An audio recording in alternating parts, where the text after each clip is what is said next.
وسلم كما أسلمنا اللهم صل على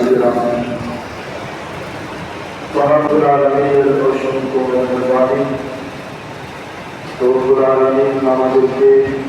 বরকতময় মাস পবিত্র মুহররমুল নামাজ গুরুত্বপূর্ণ দিন জুমার দিন তাৎপর্যপূর্ণ নামাজ জুমার নামাজ আদায়ের নিয়তে অনেক দুর্দান্ত সমাজ বেগুনি পয়সাকে খরচ করে অত্যন্ত আন্তরিকতার সাথে জবাব গুরুত্ব অনুযায়ী রব্বুল আলামিনের সন্তুষ্টি অর্জনের আশায় আমাদের সকলের সরকারি ভদ্রক সাহায্য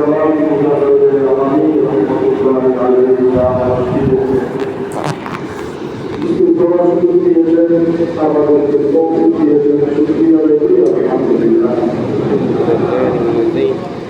এইভাবে যেন আমাদের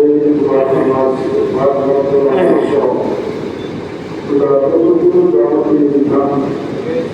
সর্বাবস্থায়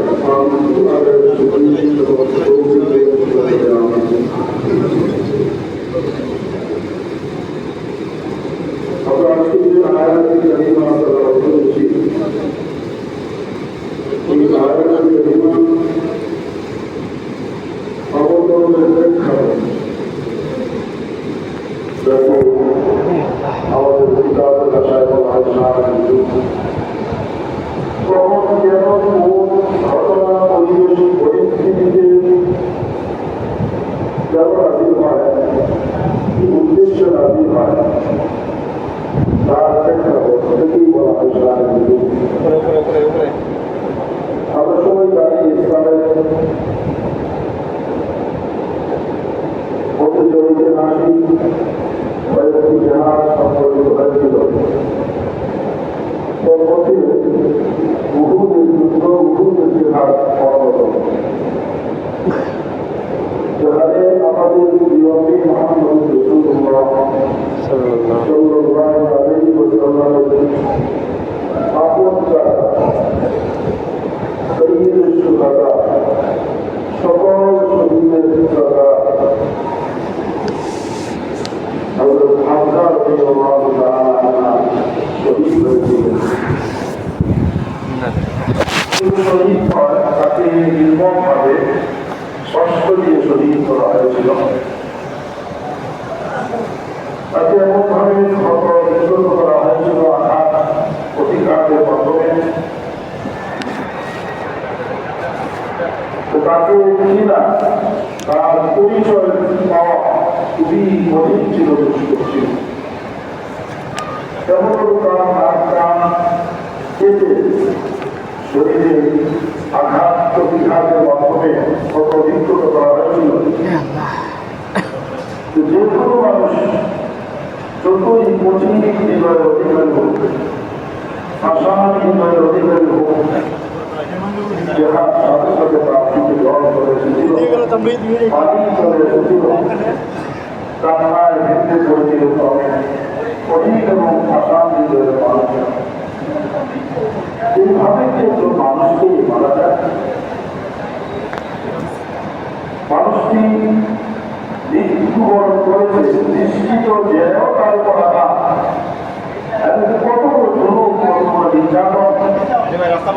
কত বড় অমানবিকতা, অমানসিকতা বলাই হবে। তো যখন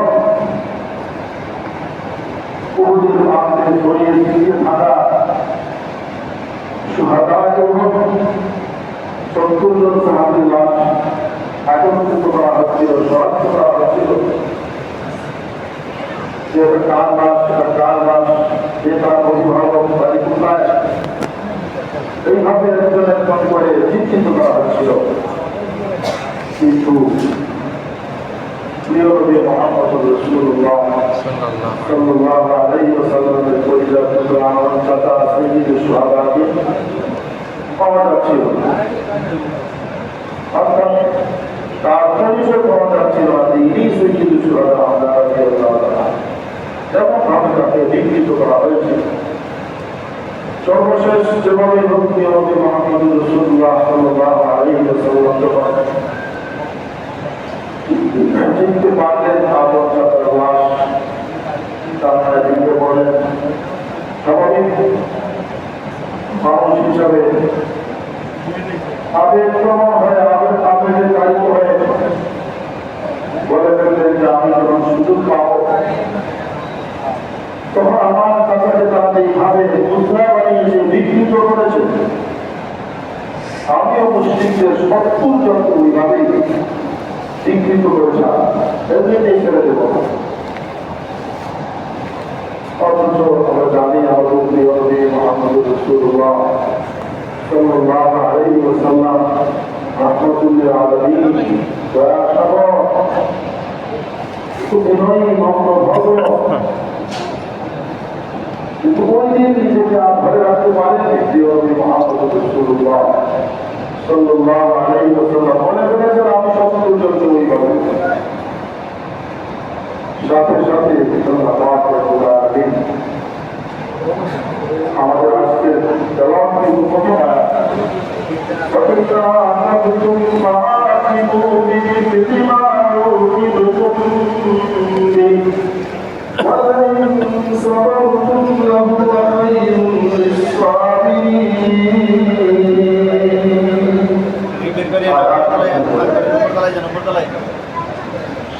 সাথে রাসূল সাল্লাল্লাহু আলাইহি ওয়াসাল্লামের সিদ্ধান্ত ছিল এবং আল্লাহ আমি শপথ করে সিদ্ধান্ত নিয়েছিলেন ওয়াল্লাহি আমি আল্লাহ মানে শপথ করে বলছিলেন যখনই আয়াত নাযিল হয়ে গেল সাথে সাথে সেই সিদ্ধান্ত করে সিদ্ধান্ত করলে চতুর্জনকে ওইভাবে বিকৃত করলেন আয়াত নাযিলের পর সাথে সাথে সিদ্ধান্ত থেকে সরে আসলেন কাফারা আদায় করলেন বললেন যে না আমরা সফল করবো প্রতিশোধ নেন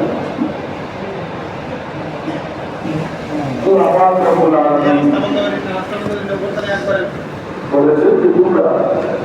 অর্থাৎ রাসূল সাল্লাল্লাহু আলাইহি ওয়াসাল্লাম সহ ওই সময় যারা ছিলেন মুসলমানরা সাহাবায়ে কেরাম তারা সহ কিয়ামত পর্যন্ত আমরা সহ কিয়ামত পর্যন্ত আগত সকলের উদ্দেশ্যে আল্লাহ তাআলা বক্তব্য প্রতিশোধ নিতে চাইলে অনুমতি আছে সমস্যা নাই সমানভাবে নিতে বেশি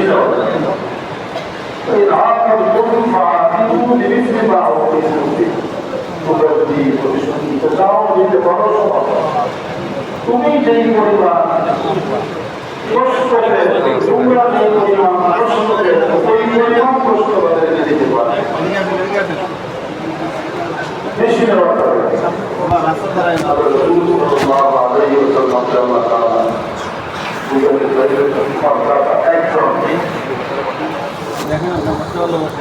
তুমি তোমার বাবার কথাই বলেছো তুমি যে ওই সত্যজনের পরিবর্তে সত্যজন তোমার সমান ছিল এবারে তোমার টাকা যে তারা এইভাবে নিশ্চিত করেছে তাহলে তোমার টাকার কথা একজনের কথা সত্যজন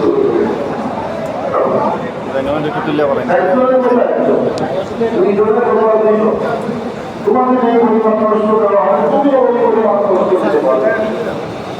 বেশি পারবে তাহলে আমার শুরু হয় রাসূল সাল্লাল্লাহু আলাইহি ওয়াসাল্লাম সাথে সাথে ঘোষণা দিলেন আমি যে আল্লাহর নামে শপথ করে কসম খেয়ে এই সিদ্ধান্ত নিয়েছিলাম বক্তব্য দিয়েছিলাম আমি আমার সিদ্ধান্ত থেকে সরে আসলাম এবং কাফারা আদায় করলাম আর যেহেতু আল্লাহ তাআলা বলেছেন ওয়ালাকিন সাবারতুম লাহু খায়রুল লিস-সাবিরিন তোমরা যদি প্রতিশোধ গ্রহণ না করে সবর করো ধৈর্য ধারণ করো এটাই হলো তোমাদের জন্য সবরকারীদের জন্য উত্তম মঙ্গলজনক কল্যাণ যদি আল্লাহ তাআলা অনুমতি দিয়েছেন প্রতিশোধ গ্রহণে সত্য সাপেক্ষে কিন্তু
নিষ্পত্তি হয় এবং এইসব এর পরিবর্তে যদি আমরা সফল করি পর্যবেক্ষণ করি তাহলে আস্তে আস্তে আস্তে আস্তে এইসব নির্দেশ দূর হতে থাকে। যত আল্লাহ তাআলা অপর একটি আয়াতে প্রকৃত ইমানদার যারা তাদের গুণাবলী নিয়ম করতে দেওয়া হয়েছে। والذين يجتنبون كبائر الإثم والفواحش والنار هم يقصرون প্রকৃত ইমানদার তারাই যারা বড় বড় গুনাহগুলো বর্জন করেন এবং তারা রাগান্বিত হন। কেউ যদি তাদের উপর আক্রমণ করে জুলুম করে তাদেরকে ক্ষমা করে দেন, মাফ করে দেন। এটা ইমানদারদের অন্যতম বৈশিষ্ট্য। কিন্তু পরবর্তীতে আবার বই বলেছেন প্রত্যেক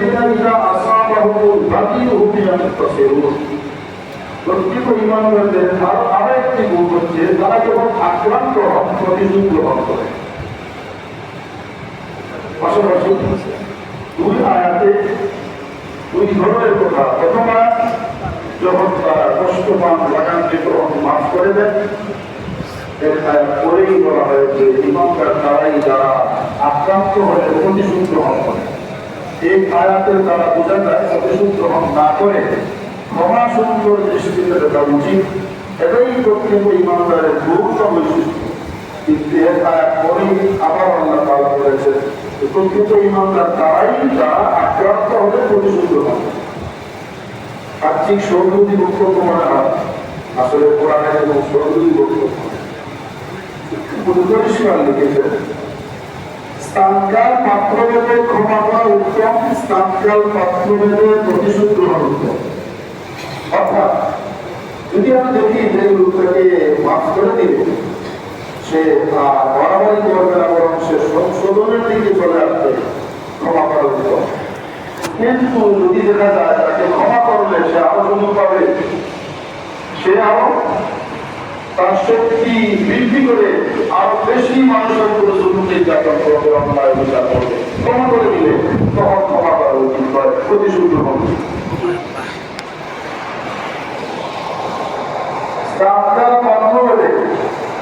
প্রতিশোধ গ্রহণ মতো মাত্র বেঁধে ক্ষমা সূত্র দৃষ্টি করা উচিত। তাহলে আমরা অবশ্যই যার কাছ থেকে আমি আক্রান্ত হলাম, যাদের কাছ থেকে আমি যদি উত্তম হয় ভালো ক্ষমা করে দেবো, আর যদি দেখা যায় যে না ওকে ক্ষমা করলে আমাকেও আবার কষ্ট দেবে, অন্যান্য মানুষদেরকেও কষ্ট দেবে, অন্য জাতিকেও কষ্ট দেবে, ক্ষমা করা যাবে না, তার কাছ থেকে প্রতিশ্রুতি দেবে। তো বলতেছিলাম যে ক্ষমা সুন্দর নিশ্চিত রেখে প্রতিশোধ গ্রহণ না করে ক্ষমা করলে বিষয়টা মীমাংসার দিকে যায়, দুশ্মনী কমতে থাকে, বৃদ্ধি পায় না। এই কথাটি আল্লাহ তাআলা অন্য আরেকটা আয়াতে বলেছেন, ওয়ালা তাসতাবিল হাসানাতু ওয়ালাস সাইয়্যিআ ওয়ালা তাসতাবিল হাসানাতু ওয়ালাস সাইয়্যিআ, ভালো মন্দ সমান উপরে সৎকার অসৎকার সমান নয়, ভালো ব্যবহার মন্দ ব্যবহার সমান নয়। ইদফা বিল্লাতি হিয়া আহসান, আর ইদফা আস-সাইয়্যিআতা বিল হাসনাতি আল্লাতী হিয়া আহসান। আল্লাহ তাআলা ফরমান যে তুমি প্রতিরোধ করো মন্দকে, মন্দ আচরণকে বিল হাসনাতি আল্লাতী হিয়া আহসান, উত্তম চরিত্রের দ্বারা, উত্তম ব্যবহারের দ্বারা। তোমার সাথে একজন মন্দ আচরণ করেছে, তুমি তাদের মন্দ আচরণ দিয়ে জবাব না দিয়ে তাদের মন্দ আচরণকে তুমি প্রতিরোধ করো, তার মন্দ আচরণের জবাব সুন্দর আচরণের দ্বারা প্রদান করো। তাহলে লাভ কি হবে? فَالَّذِي بَيْنَكَ وَبَيْنَهُ عَدَاوَةٌ كَأَنَّهُ وَلِيٌّ حَمِيمٌ। যদি পারস্পরিক ইচ্ছা বিদ্বেষ দুশ্মনী থাকে সেটা দূর হয়ে যাবে, এমনকি এমন হতে পারে শেষ পর্যন্ত দুই দুশ্মনের মধ্যে, দুই ওই ভাব অনুভাব কুসংস্কারী ব্যক্তির মধ্যে আন্তরিকতা সৃষ্টি হয়ে যাবে, দুষ্টি সৃষ্টি হয়ে যাবে, অন্তরঙ্গ বন্ধুর পরিবর্তন হয়ে যাবে। আল্লাহ তাআলার কথা বাস্তবতাও তাই। আমি একজনকে শুধু আঘাত দেবো আর সে আমাকে শুধু ভালো ব্যবহার করবে, এটা তো হয় না। স্বাভাবিক যখন আমি চিন্তা করবো তাকে বারবার আঘাত করতেছি, কথাটা যেভাবে সে আমাকে সুন্দর ব্যবহার করছে, কোনো না কোনো দিন আস্তে আস্তে তার পরিবর্তন চলে আসে। তোমার বৈশিষ্ট্য ঘটনায় আমার আবু হানিফা রাহমাতুল্লাহ আলাইহি সবাই জানেন, তাকে তাদের দুধ করতো, সমালোচনা করতো, কিন্তু তার বাড়িতে বৃষ্টি বাড়াতে পারবে অনেকদিন বৃষ্টি খাওয়ার পর সে চিন্তা করবো আমি তাকে এত কষ্ট দিই, কথাটা ভাবে সে আমাকে বৃষ্টি দিই। আস্তে আস্তে আস্তে আস্তে সে ওই পরিবর্তন হয়ে গেল, তার বন্ধু পরিবর্তনিত হয়ে গেল। একটি রাস্তায় যখন সে তাকে কষ্ট দেওয়া ছেড়ে দিল, তখন বৃষ্টি বন্ধ করে দিল। সরকারের পর সে কিভাবে আবু হানিফা রাহমাতুল্লাহ আলাইহি বুঝলাম না, আগে আমি গালি দিতাম তখন বৃষ্টি দিতে, তখন আমি গালি বন্ধ করছি এবং আরো বেশি কিছু হারিয়ে বলতেছিল। বলতে না, তুমি দিতে আমিও দিতাম, তুমি কিছু দিতে আমিও কিছু দিতাম, তুমি তোমারটা ছিল বন্ধ, আমারটা ভালো, সেজন্য দিতাম। তখন তুমি দেওয়া ছেড়ে দিয়েছো, আমার সালাম কমে যাচ্ছে। তুমি আমাকে গাড়ি দেওয়ার কারণে, আমার বিরোধ করার কারণে আমার তো আমার সবই দিতাম, আমি লাভবান হতাম। তা আমি এখন লাভবান হয়েছি, তার জন্য বৃষ্টি দিচ্ছি না। তো এই ছিল আবু হানিফা রাহমাতুল্লাহ আলাইহি কত কষ্ট দিয়েছে মানুষকে, না তিনি কোনদিন কাউকে কষ্ট দিয়েছে। আল্লাহ তাআলা বলেছেন যে কেউ যদি মন্দ আচরণ করে আমি তাকে মন্দ আচরণটা জবাব দেবো না, আমি তাকে জবাব দেবো সুন্দর ব্যবহারে, সুন্দর আচরণ দিয়ে আমি তাকে জবাব দেবো। তাহলে অন্তরঙ্গ বন্ধুতে রূপান্তরিত হয়ে যাবে, আল্লাহ তাআলা বলতেছে। তবে না, এটা কঠিন বিষয়। একজন শুধু আমাকে কষ্ট দিবে আর আমি তাকে শুধু দুধ দেবো, এটা কিন্তু খুবই কঠিন বিষয়, সবার পক্ষে সম্ভব। আল্লাহ তাআলা বলতেছেন وما يلقاها إلا الذين صبروا وما يلقاها إلا ذو حظ عظيم। এই গুণ তাদের পক্ষে অর্জন সম্ভব যারা খুবই ধৈর্যশীল মানুষ এবং যারা সবাইকে ভালো করা বলতেছে। এই গুণ যাদের মধ্যে চলে আসবে, পরিচয় হবে তাদের খুবই স্বাধীন ধৈর্যশীল। ধৈর্য ছাড়া এটা সম্ভব না। কিভাবে সম্ভব হবে? প্রত্যেকে আমরা নিজেকে জিজ্ঞেস করি কত মানুষ সমাজে শুধু দাঁড়িয়ে আমাদের মার যায় আমি বলতে বলতে থাকে সে যে হাত ছিল মারবে তার হাত দিয়ে শুধু লাগিয়ে দেবো তার করতে মানে কি করে সম্ভব কঠিন বিষয় আল্লাহ তাআলা বলতেছেন যে সাবির যারা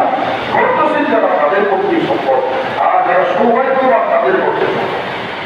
তো কোরআনের ভাষায় যারা সাবির ধৈর্যশীল এবং সৌভাগ্যবান আমরাও কি তাদের অন্তর্ভুক্ত হতে পারি না চেষ্টা করবো আস্তে আস্তে হবে একসাথে আস্তে আস্তে আমরা চেষ্টা করবো আল্লাহ তাআলা যেহেতু বলেছেন সৌভাগ্যবান তারাই যারা মন্দ আচরণের জবাব সুন্দর আচরণ করা দেয় তারা সৌভাগ্যবান আল্লাহ তাআলা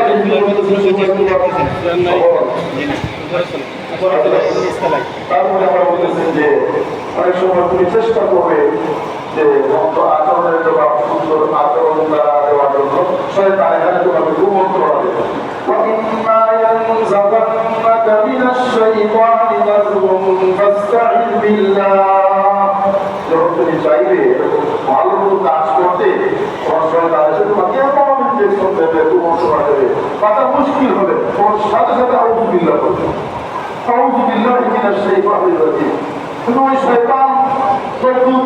বিতাড়িত চির শত্রু শয়তান থেকে আমার কাছে তুমি আশ্রয় প্রার্থনা করবে আমি তোমাকে আশ্রয় দেবো আল্লাহ তাআলা প্রত্যেক শিখিয়ে দিচ্ছে আমাদের সবচেয়ে আমরা আমাদেরকে ধোকা দেবে শয়তান আমাদেরকে ধোকা দেবে আমরা আল্লাহ আল্লাহর কাছে চাইবে হযরত আবু বকর সিদ্দিক রাদিয়াল্লাহু তাআলা কত বিনয়ী ছিলেন নম্র ভদ্র ছিলেন মাটির মানুষ ছিলেন কিন্তু ওই যে প্রসিদ্ধ ঘটনা আমরা অনেকেই জানি ইফকের ঘটনা ইন্নাল্লাযীনা জাউ বিল ইফক লম্বা আলোচনা আল্লাহ তাআলা কোরআনে করেছেন আবার পড়া চলে দুই ষষ্ঠ হিজরিতে একটি জিহাদ সংগঠিত হয়েছিল জুবাইর আদিল উসমানী তাদের প্রিয় নবী সেনাপতি নিয়েছিলেন সঙ্গে হিসাবে আয়েশা রাদিয়াল্লাহু তাআলা আনহাও সাথে ছিলেন জাহাজের কার্যক্রম সম্পন্ন করে আসার পথে প্রতিমধ্যে তাবুত লাগিয়ে বিশ্রাম দিচ্ছিলেন শেষ রাত্রে নির্ধারিত টাইমে সবাই রওনা হয়ে যাবো ঘোষণা দেওয়া হলো সবাইকে বলা হলো কাজ পরিস্থিতিটা সম্পন্ন করে মালপত্র গুছিয়ে গুটিয়ে প্রস্তুতি গ্রহণ করো এই টাইমে আমরা রওনা হবো সবাই প্রস্তুতি দিচ্ছে উম্মুল মুমিনিন হযরত আয়েশা সিদ্দিকা রাদিয়াল্লাহু তাআলা আনহা জঙ্গলের দিকে গেলেন বাথরুমের কাজ টয়লেটের কাজ সম্পন্ন করা অন্ধকার ছিল ওইখানে যাওয়ার পর বাথরুমের কাজ সম্পন্ন করে রওনা দিয়েছেন হঠাৎ লক্ষ্য করে বলায় সরকারের একটা হাত ছিল সেই হাতটি নেই কোথায় পড়বো গবেষণা করতে করতে গেলেন না সবাই অনেক অতিবাহিত হয়ে গেল শেষ পর্যন্ত চলে আসে এসে দেখেন সবাই চলে গেছে কেউ দেখা যায় না বিষয় কি সবাই চলে গেলে কিভাবে তাকে না নিয়ে দেখার কোন বিষয় হলো তাকে বহনের জন্য যে হাওদা ছিল উটের উপরে পালকি দুটো তৈরি করা হয় আসন যেখানে বসে মানুষজন এক জায়গা থেকে আরেক জায়গায় যায় আয়েশা সিদ্দিকা রাদিয়াল্লাহু তাআলা আনহা একটা হাওদা রেডি করা হয়েছিল উটের উপর থাকতো ওইখানে তিনি বসতেন ও তারা পুরানো ছিল আচ্ছাদিত করা ছিল তো এই হাওদা সহ তাকে নিচে রাখা হতো হাওদা সহ তাকে উঠানো হতো উঠে উঠে তিনি হাওড়া থেকে বের হয়ে যে ওখানে চলে গেছেন কেউ বুঝে আবার হাওড়া যখন তারা রাখেন যারা রেখেছেন উঠের উপর পরে পাত্রী যদি করে আয়েশা রাদিয়াল্লাহু তাআলা আছেন কিনা একদিকে হাওড়ার ভার ওজন খুব বেশি অপরদিকে আয়েশা সিদ্দিকা রাদিয়াল্লাহু তাআলা কম করে এসেছিলেন শরীর ছিল হালকা হালকা এজন্য তিনি এখানে ভিতরে আসেন কিনা বুঝা যাইত না টের পাওয়া যাইত না যেহেতু হাওড়াটা ভারী ছিল তারা মনে করেছেন ভিতরে আসেন তো আনা হয়েছে ছোটের একটা বড় মা খুবই বুদ্ধিমতী ছিলেন ওদের মেয়েরা হয়তো চিল্লাচিল্লি শুরু করতাম মেয়েরাকে আমরাই তো চিল্লাচিল্লি শুরু করতাম ছোটাছুটি করতাম কিভাবে তাদেরকে পাওয়া যায় কি বলবো চিল্লাচিল্লি বুদ্ধিমত্তা যারা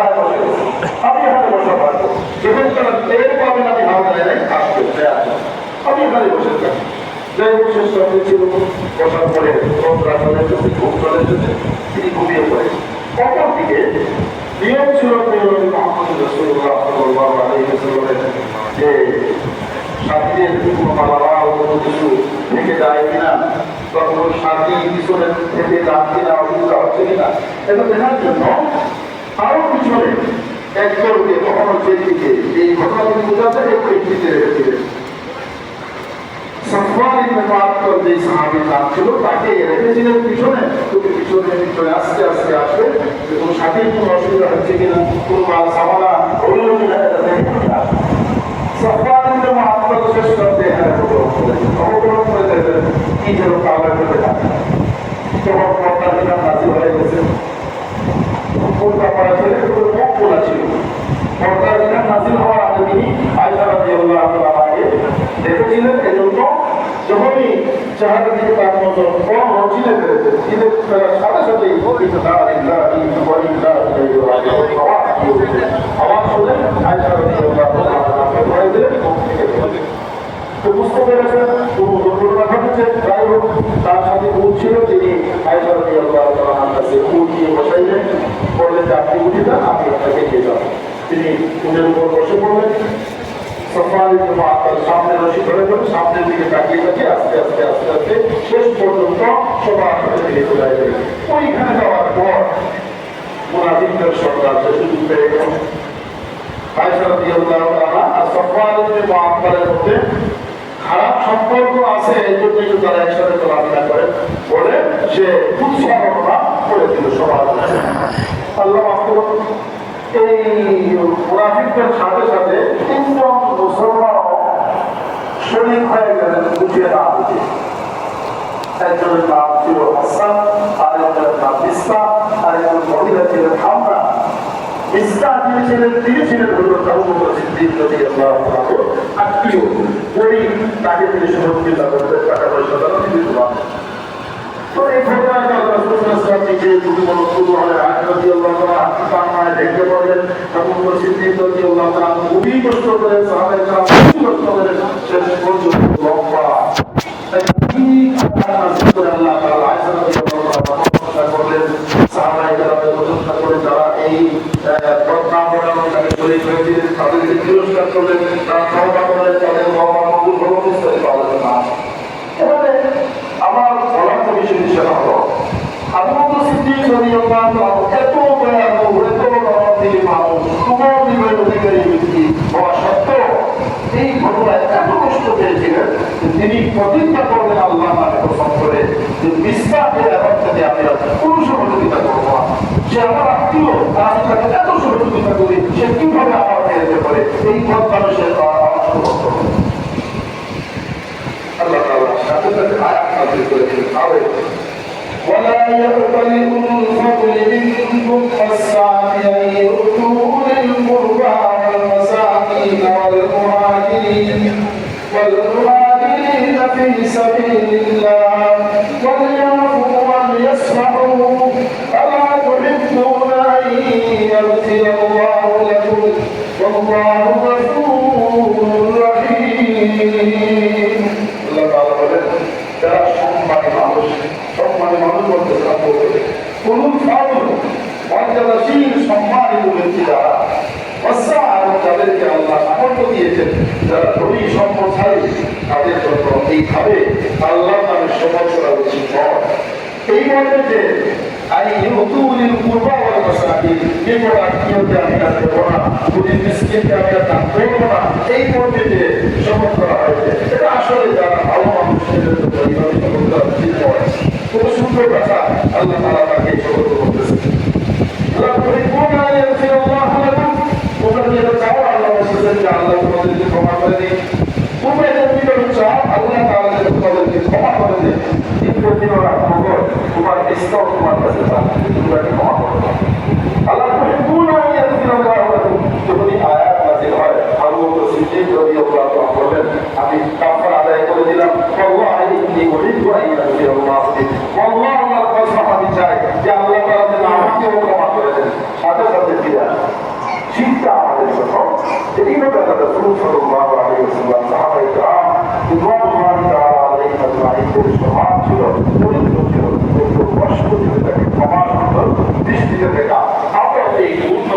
অর্জনের জন্য আন্তরিকতার সাথে চেষ্টা করবো। সর্বদা ইনশাআল্লাহ আল্লাহ তাআলা আমাদের সকলকে তৌফিক দান করুন, যারা আমরা সুন্দর করে আসসালামু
فإن التقوى ميراث الحسنات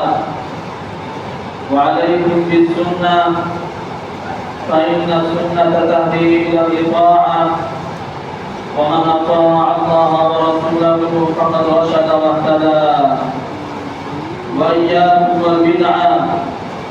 فإن البدعة تهدي إلى المعصية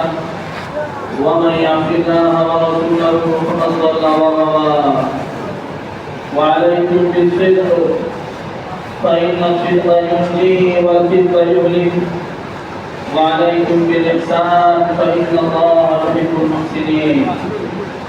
ولا تقنطوا من رحمة الله فإنه أرحم الراحمين ولا تحبوا الدنيا فتكونوا من الخاسرين ألا وإن نفسا لن تموت حتى تستكمل رزقها فاتقوا الله وأجملوا في الطلب وتوكلوا عليه فإن الله يحب المتوكلين وادعوه فإن ربكم مجيب الداعين واستغفروه يمددكم بأموال وبنين أعوذ بالله من الشيطان الرجيم وقال ربكم ادعوني أستجب لكم إن الذين يستكبرون عن عبادتي سيدخلون جهنم داخلين بارك الله لنا ولكم في القرآن العظيم ونفعنا وإياكم بالآيات والذكر الحكيم أستغفر الله لي ولكم ولسائر المسلمين فاستغفروه إنه هو الغفور الرحيم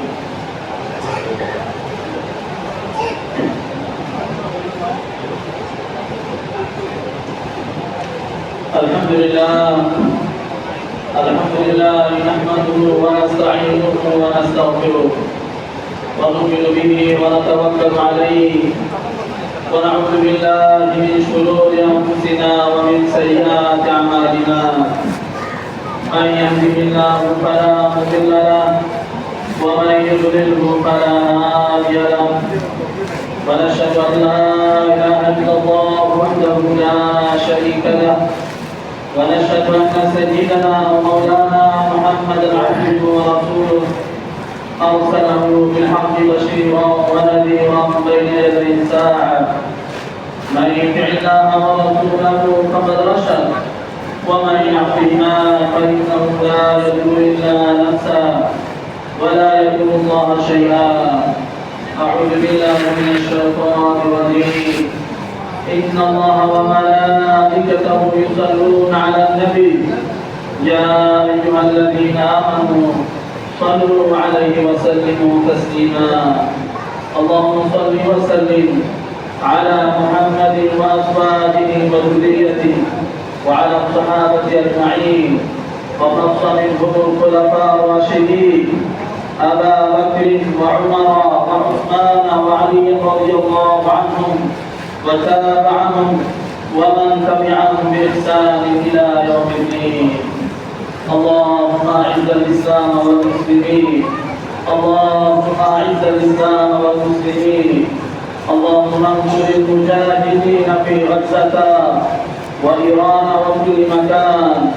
اللهم انصرهم نصرا مؤزرا اللهم انصرهم نصرا مؤزرا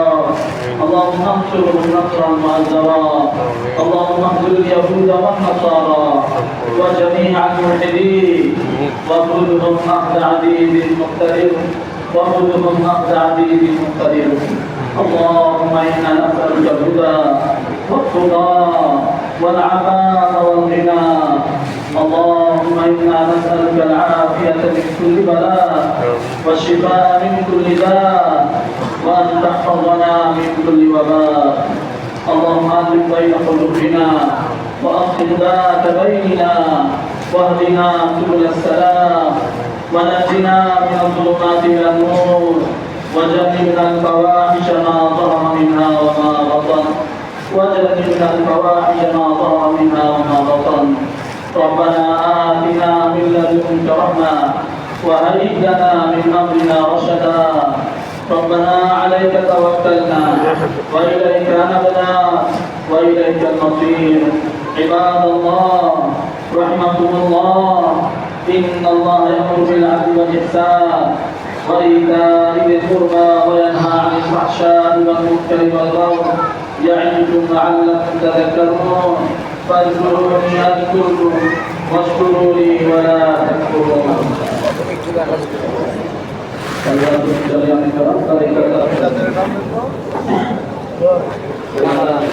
Baik, sakti hari ini apa yang sangat